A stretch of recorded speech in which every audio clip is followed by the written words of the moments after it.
A good afternoon and welcome to this edition of Border Report Live. My name is Rudy Mireles and I'm your host here in Harlingen, Texas, in the Rio Grande Valley of Deep South Texas. We've got a packed show for you today. A little later in the program, we're going to look at some new ways the U.S. military is apparently using drones to monitor citizens at demonstrations. Our El Paso correspondent, Julian, is going to tell us about how they're being used to monitor groups of all sizes on both sides of the border in just a little bit. But we have some incredibly big, major developing news to tell you about, so let's just get right into that right now.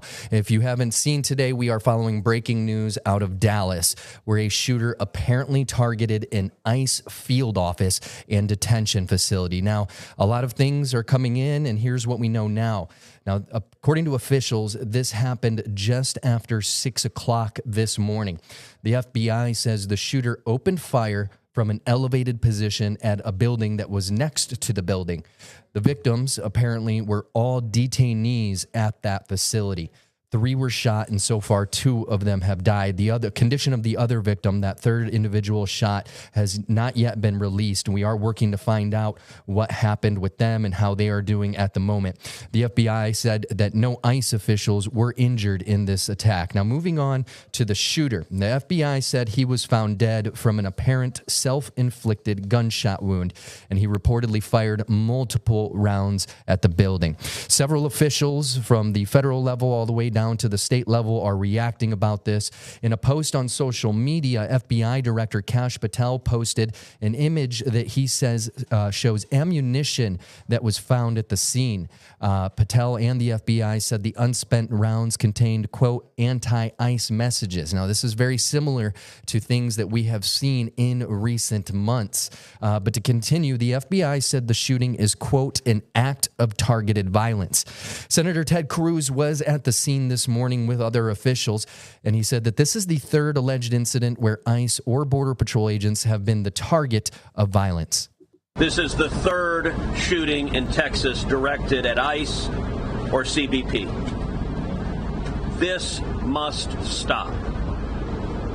To every politician who is using rhetoric demonizing ICE and demonizing CBP, stop.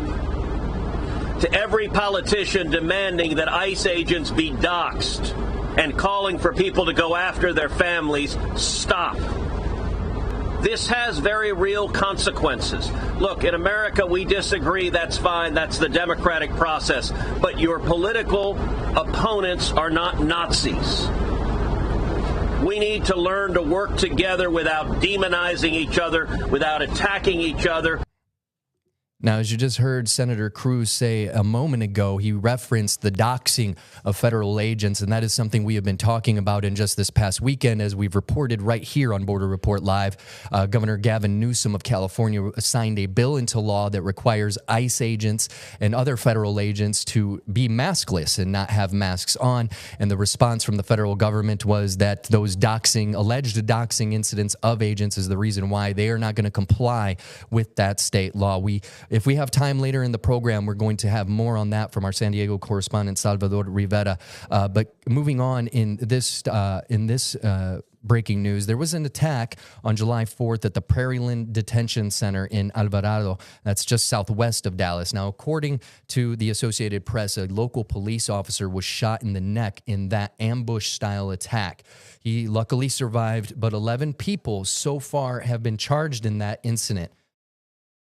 In another shooting in July, you may remember I reported on this one live from the scene the morning it happened, and we brought it to you here first on Border Report Live. But in July, a man fired dozens of rounds at federal agents at a U.S. Border Patrol facility at the McAllen International Airport, which is just about 30 miles to the west of us here in Harlingen in the Rio Grande Valley. Now, an officer who responded to that scene was injured in the shooting. The shooter was ultimately shot and killed by law enforcement. And again, if you remember the reporting from that day from on the scene, very similar thing. We saw messages inscribed all over the vehicle that shooter who was taken out by federal agents had written all over the side of his car. No word on what those messages were or if they were actually anti-ICE messages, but they were messages and inscriptions nonetheless detailing and leading into that attack. Now, officials in Dallas today are saying the shooter had anti-ICE motivations, But again, those detainees appear to be the victims of this shooting. Now, in a statement, ICE said the following. ICE and Dallas police have secured the scene at our Dallas field office where a shooter opened fire on the facility this morning, firing indiscriminately at the building, including at a transport van in the Sally Port. We can confirm that 3 detainees were shot in the van and the 2 are deceased. The shooter is also deceased by a self-inflicted gunshot wound. No ICE officers were physically injured, and we are working alongside the FBI and local law enforcement on this ongoing information. Now, this ICE detention facility is in a busy central part of one of the largest cities in the state of Texas. Now, as you can see there, it's that little red dot in the middle of your screen. The building backs right up to Interstate 35, which is a heavily traveled area, and there are shops, office buildings, people who live, work, and play in that area surrounding the entire facility. There are also hotels where travelers from the nearby airport, Dallas Love Field, typically stay. As mentioned in that statement from Homeland Security, the shooter fired at the building's Sally Port, which is a secure or fortified entrance with multiple doors or gates, but apparently a transport van outside the building was right in the line of fire. Now, we are going to continue to monitor this story and post updates on borderreport.com, or if we get them while we are here live on Border Report Live, we will bring them to you as soon as we get them. Now, we need to take a quick break, and when we come back, we're going to take a look at some new ways the U.S. military is using drones to monitor citizens at demonstrations. Our El Paso correspondent, Julian Resendez, is standing by to tell us about how drones are used to monitor groups of all sizes on both sides of the border. Stay with us. Border Report Live is back in 1 minute.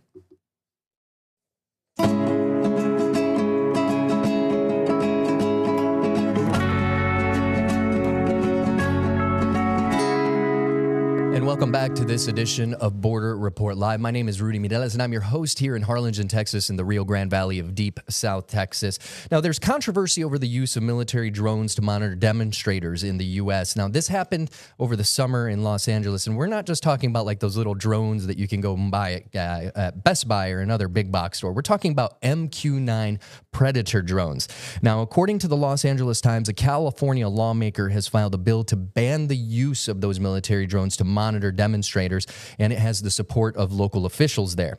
Civil rights groups also warn that drones threaten civil liberties and First Amendment rights. Now, this was the first time drones were used to monitor protests since 2020 following the death of George Floyd. The Times saying their use reflects a change in how the government is choosing to deploy the aircraft once reserved for surveilling borders and war zones. And now let me bring in our El Paso correspondent, Julian Resendez, to talk more about this. Julian, you've seen these drones in the past. Can you tell us about what you've been seeing recently? Hi, Rudy. Good to be back on the show. What I can tell you is that a couple of years ago and even last year, I saw extensive use of drones, like you said, along the Rio Grande, along the U.S.-Mexico border, when we had large crowds of migrants. I think we have some videos that illustrate the point. And those drones were used not so much for crowd control as for monitoring the activities of the hundreds and sometimes thousands of people who were trying to come across the Rio Grande from Mexico into the U.S. Here in El Paso, I did see drones fly over when groups of migrants were coming across the river and bumping against the razor wire barriers that the Texas National Guard put on the American side. And the drones were placed there to monitor primarily activities of either rushing the barrier or cutting the barrier or somehow sneaking under or through the barrier.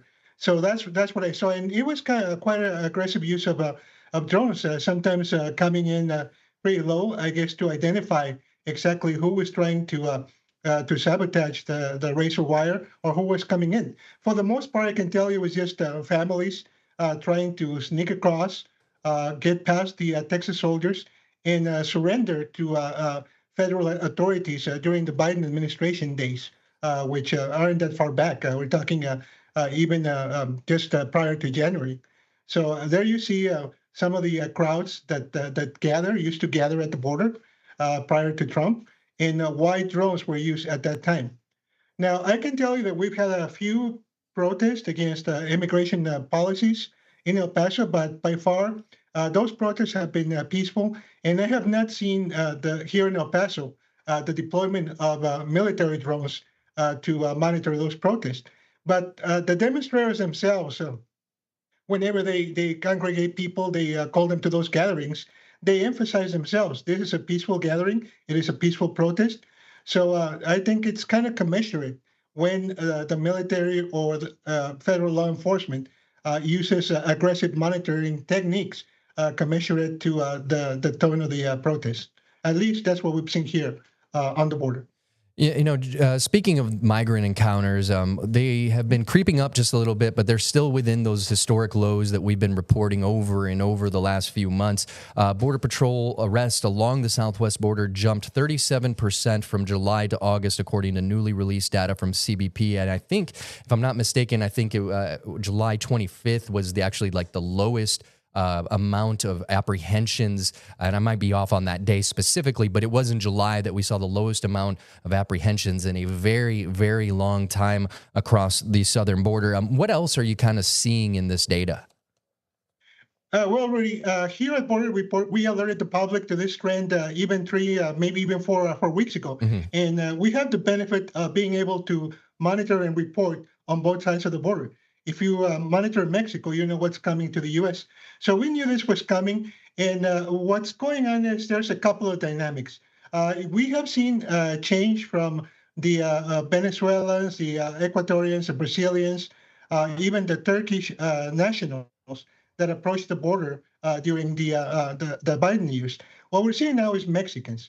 We're seeing mostly Mexicans, and we are correlating that to an increase in social media ads by people who we presume are the cartels, telling people in southern Mexico primarily, hey, asylum is back on, the border is back open. So that's kind of responsible for the creeping up of the numbers.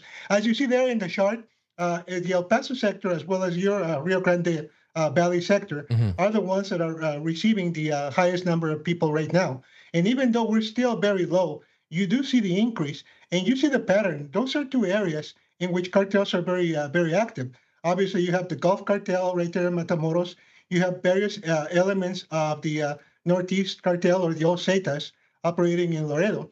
So that's what's drawing the new numbers of migrants from Mexico. In El Paso, obviously, we have two cities, an American city, El Paso, and Juarez, Mexico, just right smack together, separated only by the river. The two downtowns are separated only by the river. So that population cluster obviously makes it easier for the cartel to tell people, hey, you can get lost in plain sight with so many people all over the place, not just at the border crossings, but just people doing the regular thing, going to businesses, going to homes right smack next to the Rio Grande. It's interesting because in the previous administration, Kamala Harris, the former vice president, she was kind of, thrust in charge of taking care of the southern border and immigration. And a couple times we heard her actually say in these, very public events to migrants, do not come. And we've seen that message just taken, turned up to an 11 by the Trump administration, telling people, do not come, you're not welcome. And that's leading to this drop in numbers. But, how difficult is it to get that message across when you have the cartels on the other side sending those social media messages, those targeted ads to people? Well, let me put it in perspective, Rudy. Over here on the U.S. side, all of us have a smartphone. All of us practically watch the news. We get bombarded by these messages from the administration, from the Border Patrol. In Mexico, it's very different. First of all, people work there 6 days a week. And a lot of the people that are coming in from rural areas where not everybody's tuned in to social media all the time or watching television or listening to the radio. So they get contacted by local groups, local gangs that work with the cartels. They get contacted at public places. So it is almost impossible for that message to get to rural communities, not just in Mexico, but also extending a little bit to the northern triangle of Central America, Guatemala, Honduras, El Salvador. How do you get that message? First of all, that is mostly in English. There are some Spanish spots. But how do you get that message across to people who are really have better things to do than be on social media all the time or on television all the time. And this just plays into the hands of the cartels and the smugglers and their associated gangs, all the way from cities to small towns in rural communities in Mexico and the Northern Triangle of Central America.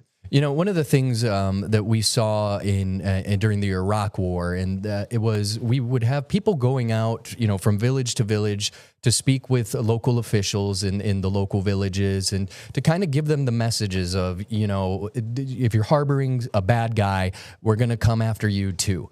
If you're doing this, we're going to come after you. You can help us, or, you know, you're going to be thrown into the mix with it. Is that kind of, you know, essentially door knocking kind of messaging going to be what needs to be done to get that message across to people that may want to, you know, make that journey with a coyote or pay a cartel member to get over across the border? That is certainly part of the puzzle. However, you have to realize that up until a year ago, the Mexican government took a hands-off approach to directly opposing the cartels, the famous hogs, not bullets. That had changed, I would say, a lot since President Trump came into office, and President Sheinbaum is doing everything possible to keep her country from getting sanctions from the U.S. for either not combating illegal migration or not, for not combating drug trafficking, or for not being clear on illegal migration, specifically on smugglers. So that would help. The big challenge there is that you need the cooperation of local law enforcement in all these rural communities, in all these small towns, even in some of the Mexican cities where the cartels operate and spread this misinformation. And that's very tough because, number one, the local governments usually don't have the personnel, the manpower, nor the resources, and that sometimes if they try to do stuff like that, they might come in the direct line of fire of the local cartel or the local gang. So that's going to be very difficult to get the message across to these villages and rural environments where the messages from the cartels are coming through. You know, a lot of the tariff situation, and the tariff situation here in the U.S. is obviously a big deal because President Trump is the one leading this kind of, you know, tariff economic war with other countries. But when it comes to these South American countries, and we kind of talked about this a little bit before, those tariffs are tied to their work on stopping not just illegal immigration, but the combating drug trafficking as well. How crucial is it going to be for the federal government in Mexico to really step up to, you know, really get this message across? Because again, you know, this is something that's could impact their entire economy. Well, I think now it's become part of their policy. Mexico is a very institutional type of government. They usually don't respond to, random pressure. They usually modify their laws or enact a policy that's supposed to be followed throughout the Mexican Republic. But it is crucial that Mexico continues this messaging, at least through its federal officers, for smugglers, migrant smugglers, to be held in check. And as far as the drug trafficking, like I said, there's a lot of challenges. Sometimes federal officials in Mexico are in peril if they push too hard. You know, speaking of drug trafficking, I wanted to kind of switch gears here because we had an incredible guest that from the Cato Institute, Mr. David Beer, excuse me, join us to talk about, you know, who's doing the most drug trafficking in America. And come to find out, it's actually American citizens that are doing this. Kind of fill us in a little bit about that. Yes, Rudy. As you know, our show and our border report is followed not just by members of the public, but also by members of law enforcement. And I did get some indications that, well, maybe you guys need to give a full picture of what's going on. Yes, for the longest time, and this is not recent, for the longest time, it's been American citizens primarily who get caught with drugs. But let me go into the nuances. Let me explain why that is. If you look at seizure data from Drug Enforcement Administration in the interior of the country and U.S. Customs and Border Protection at the ports of entry on the border, you will see that most of the drugs are seized on the border. And coming from Mexico, they're seized at the border.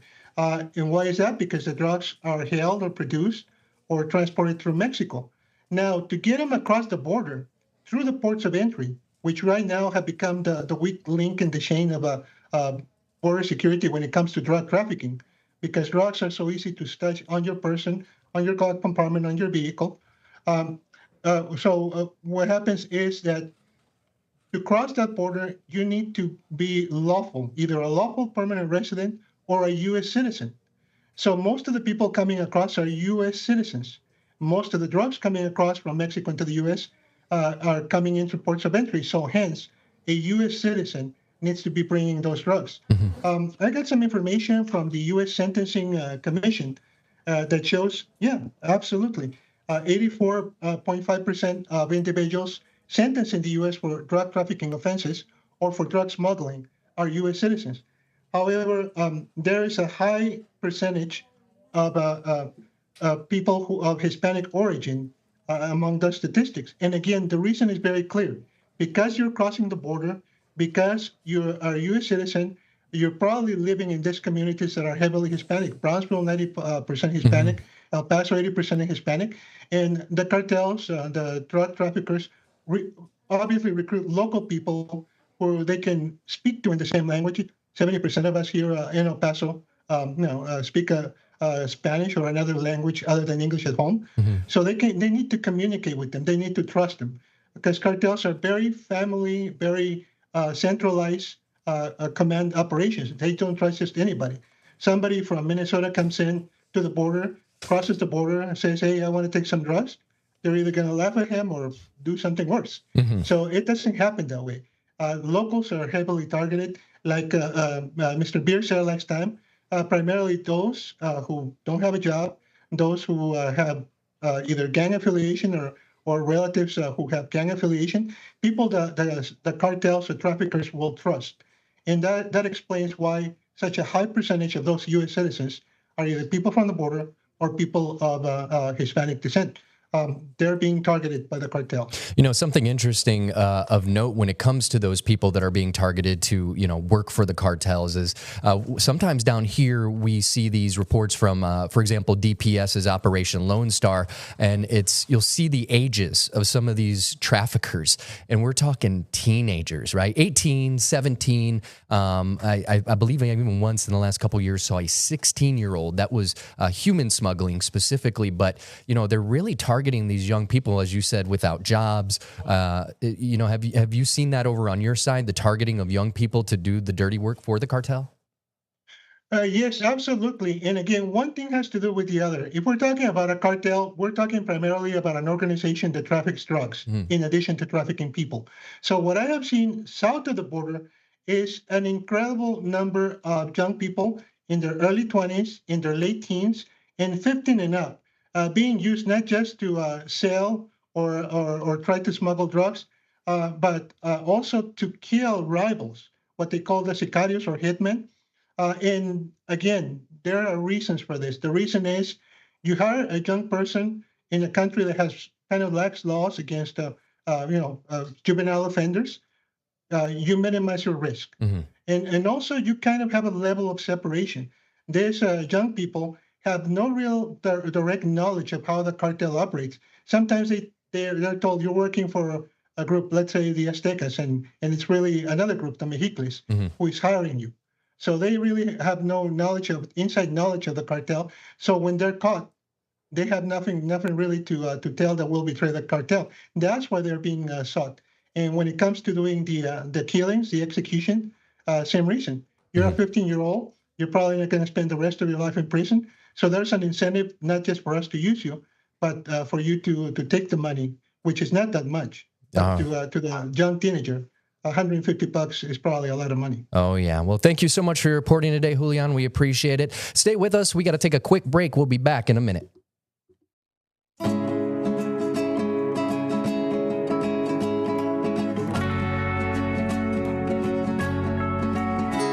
Welcome back to Border Report Live. My name is Rudy Mireles. I'm your host here in Harlingen, Texas, in the Rio Grande Valley of South Texas. Just a reminder that we are tracking that developing breaking news out of Dallas where 2 detainees were shot and killed at an ICE facility. We are working to find the condition of the third detainee that was shot and did survive. But if you want any updates on this, make sure to visit borderreport.com, and also make sure to get on our Border Report Live podcast. You can stay informed on the story shaping the U.S.-Mexico border on your commute, while out walking the dog, or maybe you're hitting the gym. You can catch us on Apple Podcast, iHeartRadio, Spotify, and YouTube. That is going to do it for us today. We appreciate you being here, and we appreciate Julian Resendez, our El Paso correspondent, being here. Didn't get to that Salvador story, but we will get to it tomorrow, I promise you. Thank you all so much for being here. Have a great day.